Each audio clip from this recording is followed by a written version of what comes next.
Welcome, ladies and gentlemen, to the Soulful Hunter podcast. I am your host, Johnny Mack. Through this podcast, I am on a mission to transform lives through primal adventure and to spread my mission of mentorship is conservation. This podcast is powered by Washington Backcountry, a resource for all hunters new and old. To find out more about Washington Backcountry, go to wabackcountry.com or search for Washington Backcountry on Instagram, Facebook, and YouTube. Ladies and gentlemen, welcome back to another episode of the Soulful Hunter podcast. I am Johnny Mack, and I'm joined by Mark Boardman of Vortex Optics. You know, I am from the state of Washington, and as it turns out, all great people come from the state of Washington, and Mark is one of those amazing individuals. And we were able to actually meet for the first time in person here at the Western Hunting and Conservation Expo here in Salt Lake City. But just a cool dude and someone who I wanted to get on the podcast.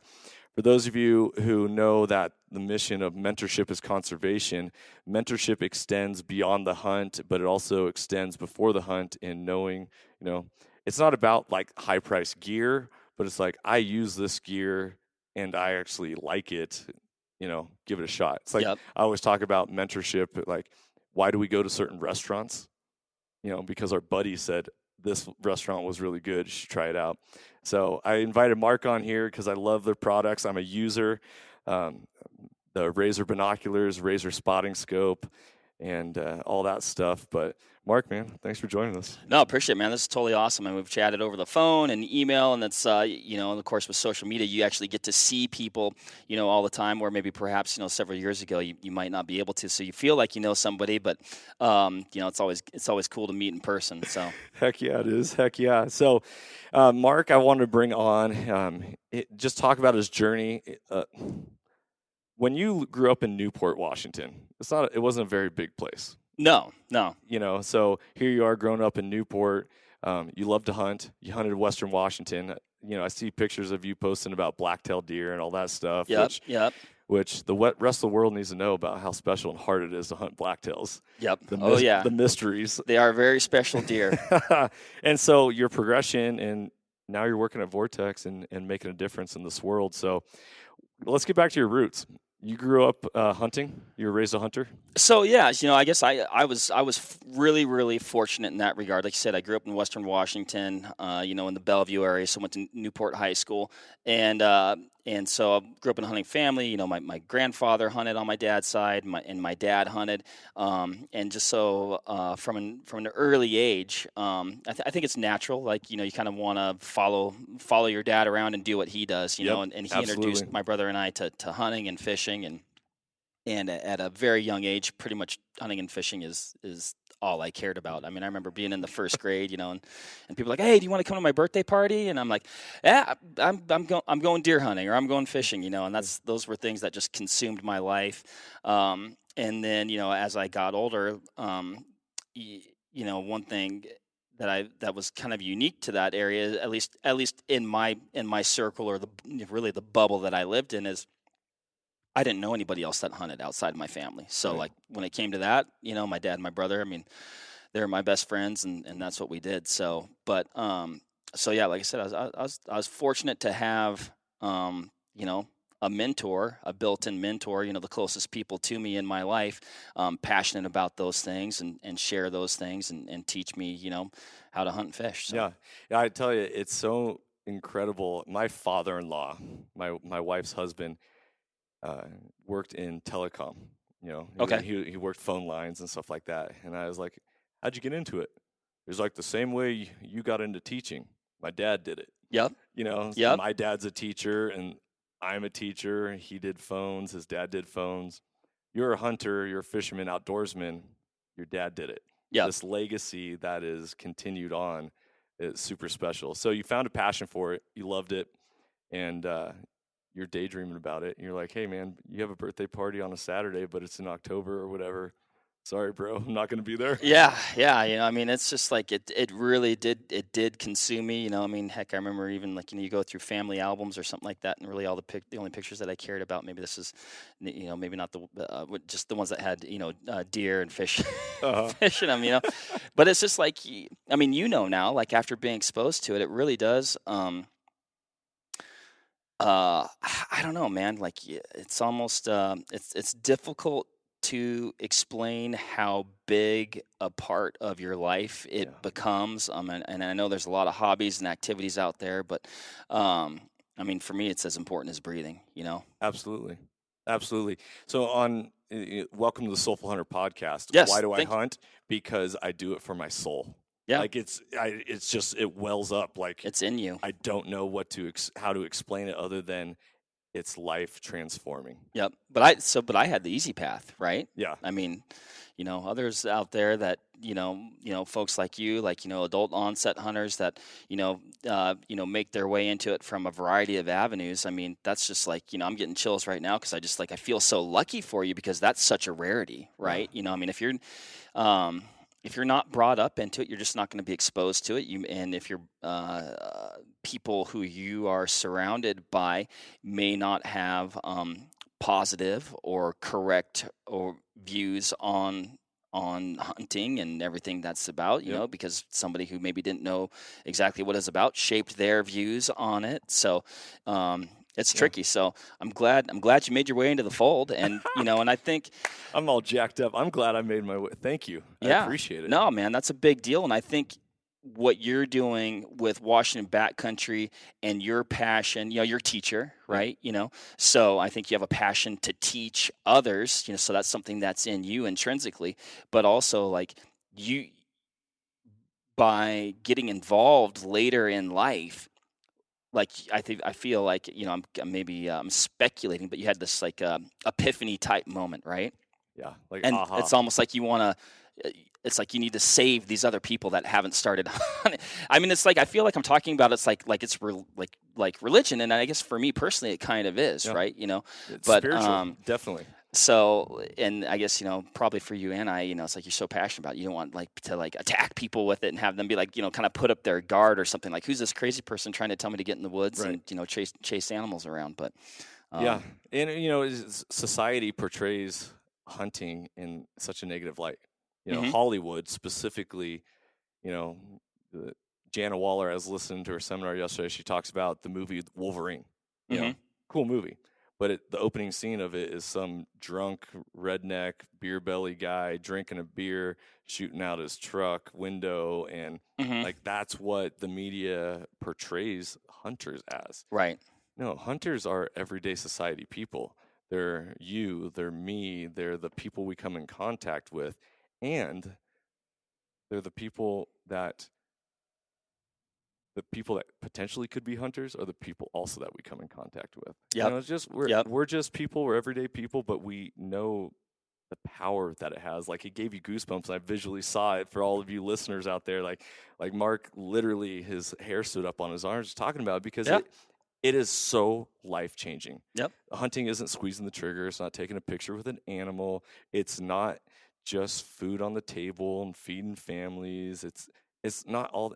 It's all of it. yep, It's an and game, not an or game. yep, And that's we need to change the narrative within the hunting community, and it starts with conversations like this. But we don't want to be an echo chamber. We now also need to yep, reach out in our own communities, and the call to action is like stop being caught up in fear and this dialogue in our heads of, oh, I'm not good enough, I'm not mhm, smart enough, I don't have the skill set enough, I'm not good at public speaking, I don't know how to defend hunting, I don't. It's not about that. With no risk there's no reward. yep, Take a chance and be vulnerable and talk about hunting in your own community, in your job, in your gym, at your church, in wherever society you are. mhm, you know that make the impact where you are. You're from Washington, PLU. yep, yep, Okay, Frosty Westering, okay. the Hall of Fame football coach at PLU. I actually, here at the Salt Palace, got to hear him speak before he passed away. Oh, no way. His big thing was make the big time where you are. Okay. So the concept is you love hunting, you want to make an impact. Don't rely on me and my podcast, or don't rely on you and your job to do it. Don't pass the buck on someone else. You make the impact where you are. Yep. And the ripple effect is real, and it only takes a spark to start a fire, and Mhm. bam, like that. People are understanding how important hunting has transformed your life. and you give them the opportunity and the platform as well.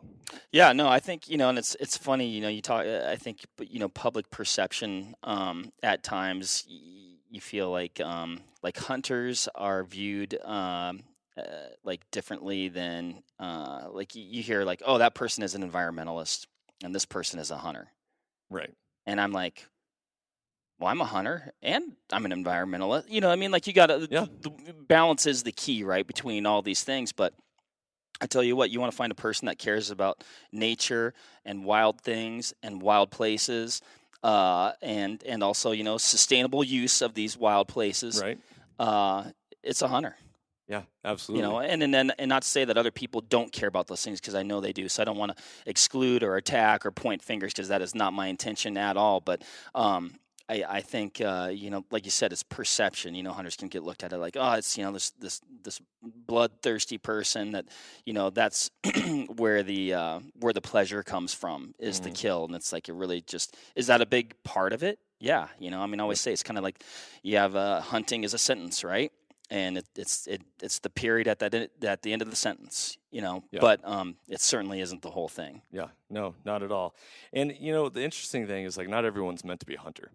Sure. Like, we all have jobs and responsibilities. I work at a school. Not everyone's going to be the principal. We need teachers. We need custodians. We need classified staff. We need all of that to do our job. Yep. And so society, a lot of things in the hunting world is like, I don't want more hunters. It's more already crowded as it is. All Sure. that stuff. And it's like, dude, take your eyes off yourself and think about the greater good. Yeah. You know what? Competition breeds success. Yep. Like, you want to become a better hunter, put yourself in a position where you're competing against more people, and may the strong survive type thing. But through that breeds the success and allows you to make gains in your own hunting career. And Yeah. Man, it's Yeah, and there's no question. I mean, it's a time commitment, right? I mean, it takes a lot of time, and like you said, everybody's busy. You've got your job, you've got your family. If you got kids, you're even busier. You got your kids' activities. I mean, the list goes on, and I think so that it's hard for people who haven't had that. You have to make it a priority. And that's there's a ton of things that I want to do, right? Mm-hmm. You know what I mean? Yeah. Heck, I'd love to. Jim at work is super into cars, right? And I'm like, oh man, that seems cool, Right. But I see the time that he has to put into like fixing up a car, and if given the choice, I'm like, yeah, I'm going to go hunting, right? So everybody else has those things too, but it does take time, but you can make time to make it happen. Yeah. I always talk about, we get to create the life that we want. Mm-hmm. You're in charge of your own life. You are creating each and every moment the way you want it to. So be in control of your own life. Don't be a log floating down a river, letting the current take you wherever it does. Make choices, lead with intention, lead with purpose. And at the end of the day, if you don't really know what that is, then experiment to the point of trying new things, and you're going to find it. So, yeah, and I think, I mean, of course, right, like I love hunting and fishing, but man, when I look at your scenario, specifically, like you said, it was life-changing, and I think, but you won't know that until you try it. Dude, so true. So it'd be impossible. Yeah. We were talking about this off air, and I'm like, okay, we need to record this, but we're going to kind of rehash a little bit what we were talking about before. Is like, people are afraid of guns who have never shot guns. Yep. Or don't know how to use guns safely. Right. And so gun safety isn't taught in schools. Hunter safety is taught in some schools, like in more rural type communities, right. But it's not taught in all communities, right? And all of a sudden, if you teach these things to people, all of a sudden they're going to have a lot more respect for it. Like, why is driver's ed taught in schools? Because people need to understand the power and the importance of motor vehicles, right? whether you choose to drive or whether you live in the city and want to take community transit or whatever that is, that's your choice. That's your prerogative. But at the end game, you have the ability and the knowledge. Knowledge is power, and it helps you make better and more informed decisions. Yeah, no, absolutely. I mean, a gun is it's a tool like anything else, right? Like if I had a hammer here, right? Like, well, I'd like to think I know how to use a hammer properly and safely, right? Yeah. But if I hit you over the head with it, that's probably not a good way to do it. But somebody taught me how to use a hammer, and there's and they can be intimidating, and I think that's also goes into what you're talking about, how they're portrayed.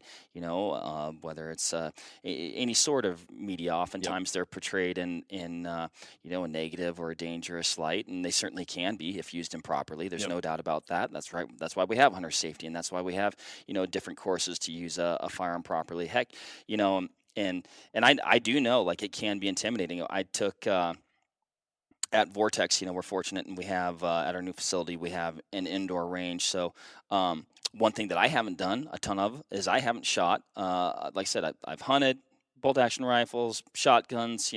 I haven't shot a lot of pistol, and so we went down and we spent an entire day like learning how to shoot pistols, properly. I still have a lot of work to do, but for me though, that was like something that not a ton of experience, right? It is with a firearm, so you want to be able to use that firearm, safely, properly, know the controls of the pistol and how those things operate, and which I guess I definitely had some familiarity and background there.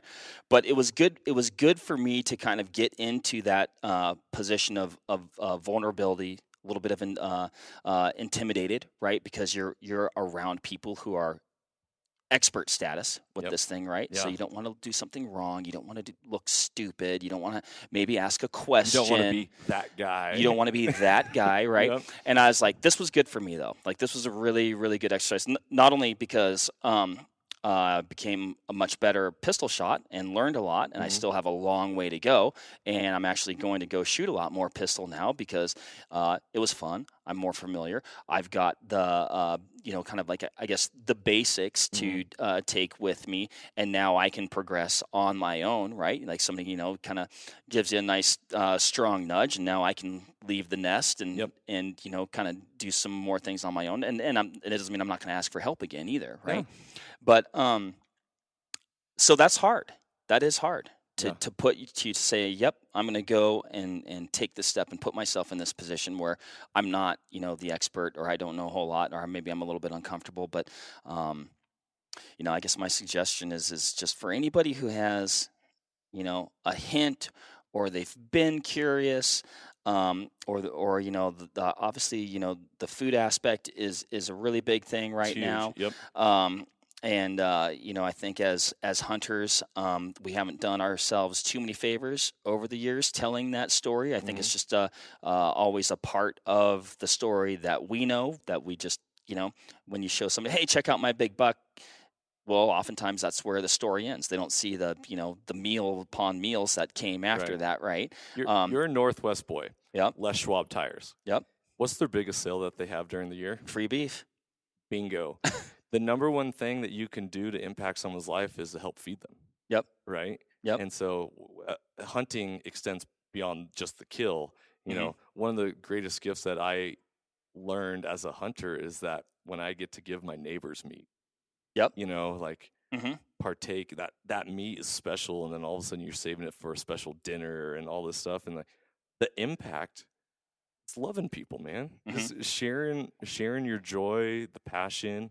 And it's a great gateway into hunting. But yeah, dude. No, I mean, and your connection to that meal is so much deeper, right? It's so much deeper in every way, from potentially a conversation that you had with somebody in the pickup on the way there, to sharing a camp, to just that amazing day in the woods and how everything came together. And also ultimately, pulling the trigger, or taking that shot with your bow, or however that culminated in a quotation mark successful hunt. You are connected to that that meal in every possible way, and you were responsible, and Yeah. you take responsibility for that animal's life, and it just it means so much more. And so like I find it interesting, like we'll have dinner, and I consume meat that comes from the grocery store too, right? Heck, I've been in Salt Lake. It's not like I brought my freezer with me, Right. right? I try to eat as much wild game as I can, but it's heck, we'll have a beefsteak now and again, or you have a dinner party or whatever. And what's funny to me is there's a distinct difference in like having people over for dinner. Like it's pleasant. You have conversation, and you might be proud of that meal. You're like, oh yeah, I cooked a nice dinner tonight. But when it's something that you from field to table yourself, Yeah. you're so much more prouder and excited to share that meal with other people. Right. Whether you tell them the story or not. Well, the interesting thing is that hunters nowadays, and I'm going to say need, because for the recruitment aspect of new hunters, they need to learn how to sharpen their storytelling skills. Mm-hmm. Because it's not just, hey, where did this meat come from? Well, I shot it, blah, blah, blah, whatever. I had my neighbor. Sorry, Brian. Dang it, I might have to cut this out. A guy I ran into, he had turned out to be a hunter, came over to my house, and he killed a deer that day. And I was like, oh, man, tell me the story. He's like, oh, out in the woods, buddy went this way. I kind of went into a cut, walking along the edge, saw some movement, and he's like hand motioning, raised the gun, binoculars, yada, yada, yada. Yeah. And then he literally was like, yada, yada, yada. Right. And all of a sudden, bam, drop, done. And I'm like, that story sucked. That sucked, man. And I'm a hunter. I want to know the story. Mm-hmm. But as far as like going back to the recruitment process of new hunters, like how do you get somebody hooked if you can't excite them? Yep. Right. And I think it takes, and it's difficult to convey. I think that's why we struggle with it constantly and for so many years. Like it's difficult to convey how special those days are, how exciting they are, the things that you get to see that you otherwise would never see unless you were hunting. You know what I mean? Not many people, like we do a lot of, in the Midwest, a lot of tree stand whitetail hunting, right? Which I love. I love. It's therapeutic. It's meditative. There's so much strategy that goes into it. And another really cool aspect of it is you really become like part of the woods. Like once you get your stand set, you get up in there, the woods settle down, and all of a sudden you are just this fly on the wall watching everything happen.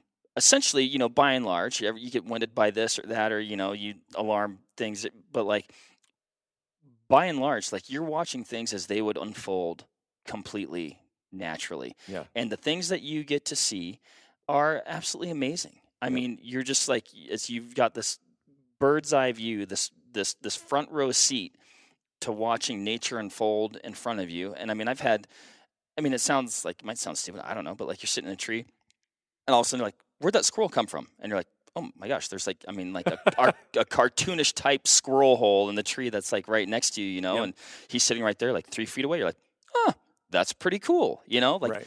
But you're never going to go out in the woods and sit for 8 hours in the cold.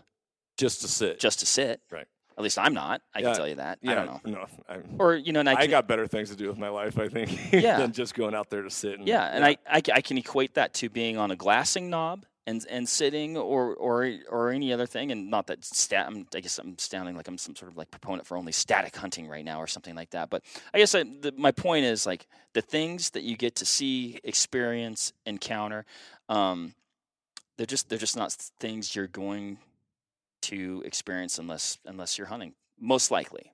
Yeah. And I say, you could say, well, I like to hike. It's different. Yeah. It's different. On the podcast, we always talk about it being an observer of nature versus a participant in nature. Mm-hmm. You get to observe it, but at the same time, you then get to jump in and be a participant in it. Well, you're a participant, and like, you are when you're hunting, every step you take has promise or consequence. Every twig that you step on and break, every time you hear something yourself and maybe listen a little bit harder and realize, oh my gosh, that's a deer walking through the woods, or even just slowing down. And I don't know, God, I'm not articulating this as much as I'd like, but you are. It connects you with nature that much more. You're completely connected to it. Mm-hmm. Every moment of that day, every time you round a corner, every time you come over a rise, it could completely change the outcome of the day. And I think as like a perspective, I'm a health teacher on top of phys ed, and we always talk about every action, there's a consequence. Consequences aren't good nor bad. It's just a result. Yes. So, law of Newton, for every action, there's an equal and opposite reaction. Hunting is no greater example of that than when you're out there, because, everything you do matters. Totally. It really magnifies it that much more. Dude, we could be talking about this for forever.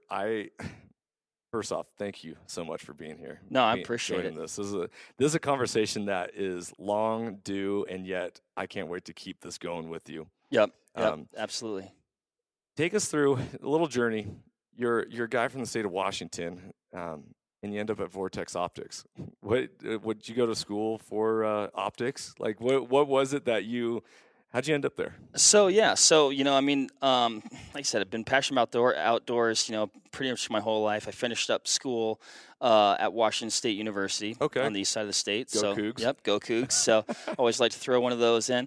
Got a degree in advertising and minor in marketing, so I definitely had like a passion for, I guess, the more creative side of those things. But really, when it was all said and done, knew how to hunt and fish, and wanted to pursue a career that pertained to my life passion. So finished up school, worked at a Norvis shop for about 6 months. And that was really cool. Kind of like took that time to really dedicate at least all the fishing side to fly fishing, and kind of hone that. I'm not an expert fly fisherman, but hone that craft, and still I love to fly fish all the time.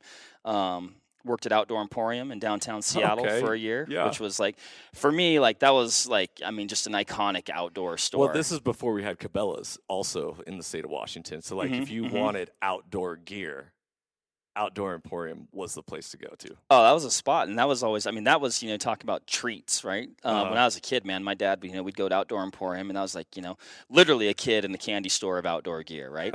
and so like I grew up, going to that shop, and it's interesting because I remember going there, and you'd see these guys in business suits, and they obviously work downtown, man, but they'd be taking their lunch break and getting their fishing and hunting gear down there. So, got a job there, which was like almost like a dream job for me, because like I said, I just loved that place so much growing up, and I worked there for about a year, and then actually ended up working for got an opportunity. A buddy of mine from Washington had gone to work for Cabela's over in Sidney, Nebraska, and he said, "Man, I think you should apply for this job. There's a copywriter position out here." And I was like, "Dude, like I'm not leaving the West Coast, right?" He's like, "I think you should do it." And so I was like, "All right, I'll give it a shot." So anyway, flew out there, and ended up applying for the job, and ended up taking the job, which is really, really. I'm glad that I did that, because it definitely shaped the path of my life. And so in a great company, great outdoor culture, and in small town, Sidney, Nebraska at the time. And that was just amazing. I call that place like second college. There's just like tons of people my age. Everybody likes to hunt and fish, and it was a smaller town, so you're kind of all stuck in the same small boat. And so everybody lived 5 minutes apart, and it wasn't like, if I was going to hunt and fish this weekend, it's like, hey, what are we doing this weekend? So right. And so that was really cool. And then, yeah, got the opportunity at Vortex, and man, tell you what, the stars aligned. I've been there going on 11 years now, which is hard to believe. Man, And that's cool. man, just phenomenal company, phenomenal culture, great people, and just couldn't. Like I said, the stars truly aligned. I still miss, I still miss the West. You know what I mean? Like the landscape out there is Totally tough to get it. beat, but in a I'm good gonna spot I'm now. gonna ruin the secret, but like Washington, state of Washington, is one of the best kept secrets in the United States. Like what it offers, not only for like the resources. It seems like if you're like in the Seattle metro area, you're like 2.5 hours away from anything you want. Yep. You Yep. can go to Canada, you can go to the desert, you can go to the ocean, mountains, lakes, rivers, rainforest. I mean, you're that close to anything. It's really, really cool. Oh, the landscape diversity is off the charts. It may not be the best deer hunting in the world. Mm-hmm.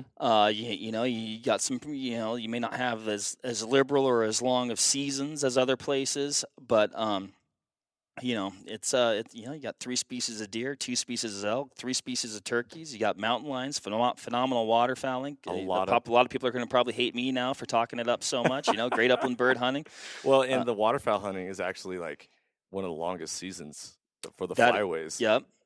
So which I just learned this year because I'm just starting my journey on becoming a waterfowl hunter myself. Oh man, that's one thing that, like you said, there's only so much time, right? There's only so much time, but that man, one thing I do not do enough of is waterfowl hunting. And I was talking about this the other day, and with a person, I was trying to think, man, what's the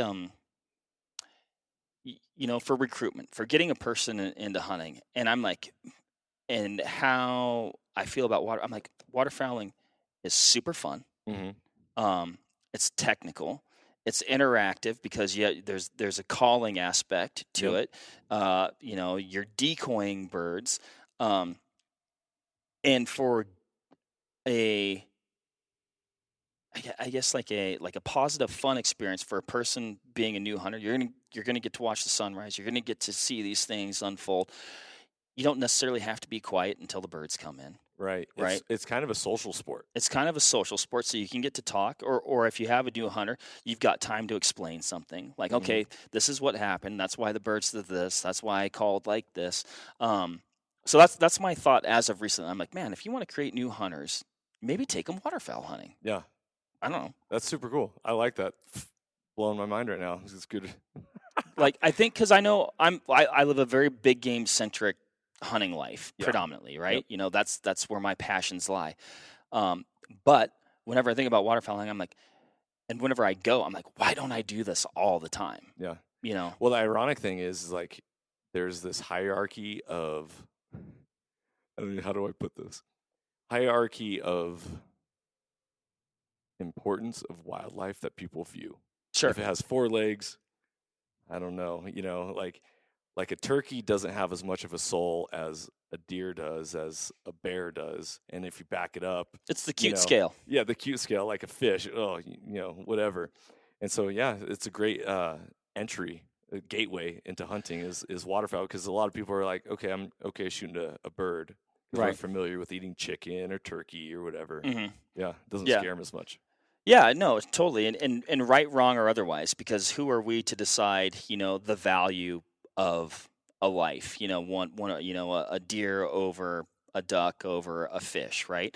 But yeah, I think for some people that could be an easier step. I mean, heck, there's definitely there's no question when you take a life, you realize what you've done. There's excitement, there's sadness, there's there's a lot of emotions that go along into it. But like it is.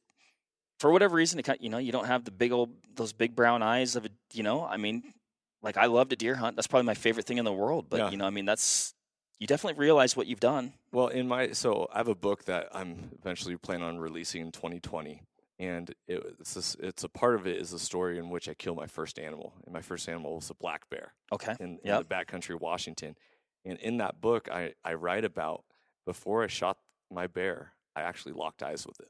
Oh, geez. And like soul to soul connection, I could see the fear in its eyes. I could tell it knew it was going to die. Like that, it was really spiritual. Yeah. It was like there was another level, and yet it's like slow motion in my mind. It happened very quick. Right. Locked eyes, gun up, bam, Right. But it's very interesting. Like people look into the eyes of a four-legged creature is a lot different than, the fish or the bird or, yeah, that's wild. Like I said, right, wrong, or otherwise, I think it is a little bit of a reality, Yeah. It'll definitely gut check you. And you know what? Thinking about these things and talking about these things, it's okay. Yep. Like that's one of the, like, don't be afraid to talk about it. And speaking of talking about it, Vortex Optics, freaking love it. Cool, man. Here's user feedback right here. My buddy Weston, the trash man, one of my hunting partners that I picked up through the power of social media, his dog destroyed his Vortex hat. Oh, geez. He posted on Instagram story, "Yo, Vortex, how's that VIP warranty cover this?" He got a package with a new hat and a dog toy that was branded Vortex for it. And I was like, dude, if you're going to work or support a company, what better way than a company that takes care of you the way you guys do? So no, I appreciate it. I mean, that's, we're a very, customer centric company. I mean, we love our customers, we care about our customers, and we understand whether it's a hat or an optic, right? We're not putting our, hunting isn't the friendliest of environments, right? And we certainly get that, and we definitely want our customers to to be able to help them out to the best of our ability before, during, and after the sale.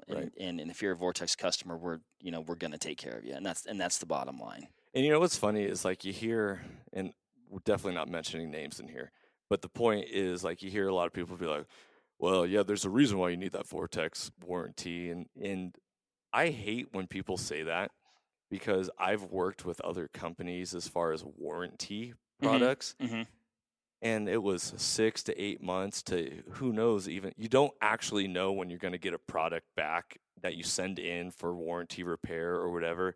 You guys are on the ball, and you're responsive, and even if something does take longer or you don't have the correct product or however the game works, you're communicative. Like it seems like you guys care. Oh no, we do. I mean, and I think it's easy to put into writing or slap it on a wall, but we live that to the best of our ability. We always try to build our stuff so nobody ever has an issue ever, right? But things happen. Your dog, I mean, that does happen. Like, people's dogs do eat their binoculars. I mean, more than I probably care to say.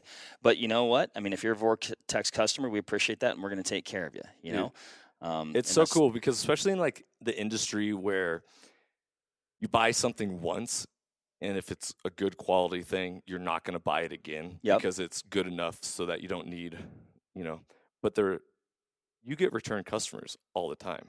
And and I'm a return customer, through binocular, spotting scope, and, rifle scope. Like, if I get a new gun or you guys come out with a new product, I want it. Yep. Because I just love working with you. But hey, listen, this is a plug for Vortex Optics. I want all of you to know, like, I love their company. I love Mark. He's a boy from Washington. There's, work with people that you enjoy. Sure. Work with companies that you enjoy and stuff like that. So it's really fun having you on here. No, I appreciate it, man. I appreciate the time, and yeah, it's always good to have discussions like this, and it makes you stop and it makes you think and kind of evolve as a hunter and as a person, and the mentorship side thing is something that's definitely on my mind personally, and us as a company, and it's the more conversations we have, the more we can work together. We can hopefully make some positive impacts on people's lives. Yeah, dude, making impacts on people's lives. That's literally what's the point of living if we're not actually making a difference in this world for better. Yep. So I love it. Real quick, before we like part ways and whatnot, Vortex is super awesome. What new products are you guys coming out with this year? I saw your UHD binoculars downstairs. I'm like, I need to get a pair of those. That's a pretty special bino. So yeah, probably most recently, and I guess these would have been, we're in 2020 now, but in mid 2019 ish, don't quote me, released the Razor UHD binocular series. So within that series, there's an 842, a 10 by 42, a 12 by 50, and then an 18 by 56. But optically, they're off the charts. I was just down in Arizona for about a week.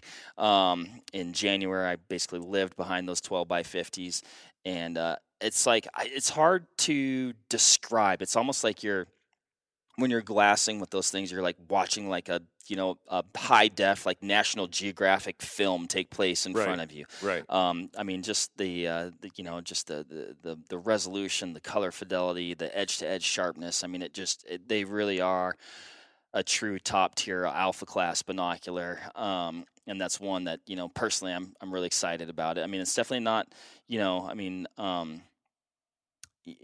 it's not our entry price point by any means. And the Razors, you get what you pay for, though. You get what you pay for, and and like you say, like with the warranty, and I talk about that also in the context of there's a lot of people that have multiple Vortex products that have never had to use the warranty, right? But Right. things do happen, so it's nice. It's a nice thing to know that's there, whether you ever need to use it or not. Yeah, So that's one that's really exciting. The new Razor HD 4000 rangefinder. Okay, that was what I was going to bring up next. So the 12 by 50s, huge fan. I need to get a pair of. Yep. But I've really found in the hunting realm with rangefinders, Mm-hmm. it didn't matter what company was putting it out. It was Leica had the stronghold on rangefinders. Like, nope, they made a really nice unit for sure. You look through the glass of you name all the different brands, it was always dark. But your new rangefinder, it's clear. It's good. It is, and I use it a lot. Optically, it does really, really well. It's lightning fast. It's got a smaller, I guess, reticle, illuminated reticle in there, so it's range is reflective to 4,000 yards. Man. You got 0.1 yardage or meter increments out to 199 yards. For folks that are looking for a little bit more precise, ranging. And I use it actually as almost like a secondary optic which is something I really hadn't done, previously. But the optics in it really are so good that, even like.